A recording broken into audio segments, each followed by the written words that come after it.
Because Jesuit actions are centered on blind obedience to their superiors, they are told that they will never be held accountable for anything they do, not even by God.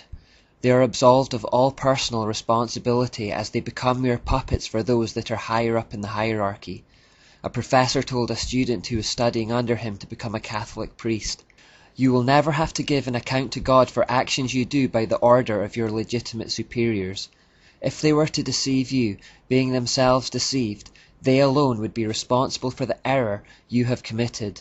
Your sin would be imputed to you as long as you follow the golden rule that is a base for all Christian philosophy and perfection, humility and obedience." See how deceitful this is.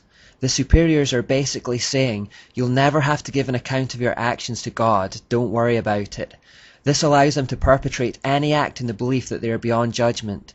If their superior tells them to carry out a murder, they think that if they obey, then God will not hold them accountable and will instead blame the superior.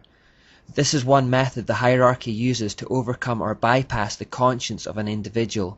When you combine this with the spiritual exercises that have taught them to suppress human emotion and imbued them with demons, you can see how they would become capable of some extreme acts of violence, and anything else for that matter.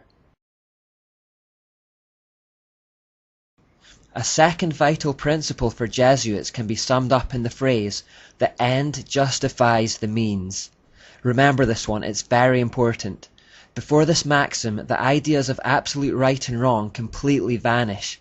Conceivably, there is no crime or atrocity that is not allowed as long as it is for the greater glory of God. In fact, the sins that achieve the right result become holy in the eyes of the Jesuit, no matter how disgusting.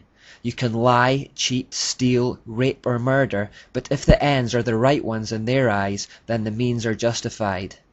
This exact concept also exists in Islam, where lying, deception, murder and other atrocities become acceptable if it furthers the cause of Allah on the earth.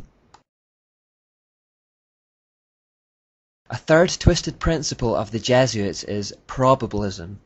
If a Jesuit has in mind to do something but knows it is very probably illegal, if he can find the merest hint that it may not be, he is allowed to continue with his action. For example, if he consults 100 teachers or doctors about his intended action and 99 say that it would be unlawful, but then one tells him that it may not be, he can act on that 1% probability that it is in fact lawful. In fact, if the Jesuit can imagine any reason in his own mind why his action may not be unlawful, however unlikely, this frees him to do it. It's a form of self-deception, lying to yourself to try to keep the conscience clear. Fourthly, there is the idea of directing the intention. This is the idea that if the person meditates on something holy while they perpetrate something evil, the soul contracts no guilt or stain. Therefore the Jesuit can kill someone or lie or cheat or steal, but as long as he is focusing on something holy at the time in his mind, their soul remains white as snow. Again, such is the depth of deceit within the Jesuit system that they deceive even themselves. Fifthly and finally, there is the doctrine of equivocation or mental reservation. This policy allows the Jesuits to follow a secret policy while stating something completely different to the outside world. This is directly from the mysteries where secret doctrines and purposes were hidden under double meanings and secret symbols that seem quite innocent to the uninitiated.